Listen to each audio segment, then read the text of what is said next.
Anything you can buy really can be counterfeit, whether they are clothing, jerseys, shirts, pants, purses. It could be perfume.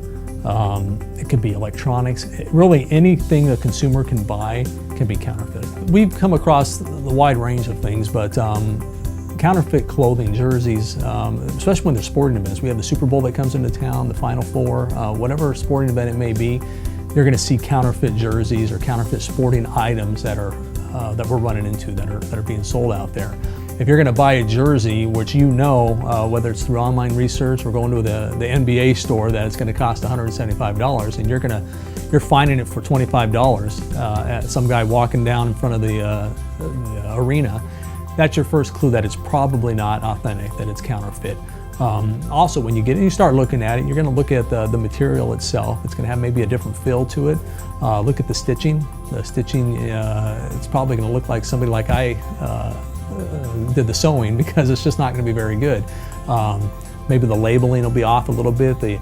As you look at most products have their own little symbol, or whatever it may be. It's going to look a little bit different than what you're familiar seeing. A lot of times we'll see DVDs, for instance, or movies that are being sold outside of laundromats, outside of on corners and things like that. It's a pretty good chance that those are counterfeit.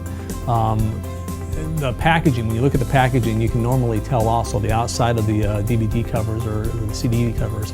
You're going to tell it's low quality. It's not the real thing. So that's your very first clue that these things are counterfeit. Plus, they're usually selling them for like $3, where you have to buy them for $12, $13 at a store. That's another clue.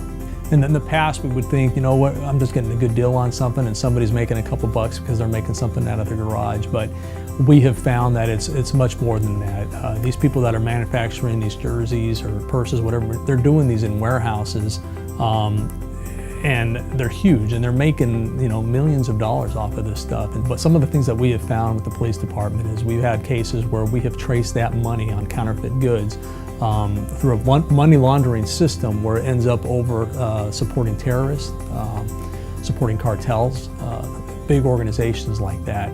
So you never know where your money is going to go, and obviously we're all looking for a good deal out there, but understand that by purchasing these items, you very well could be funding terrorism or cartels.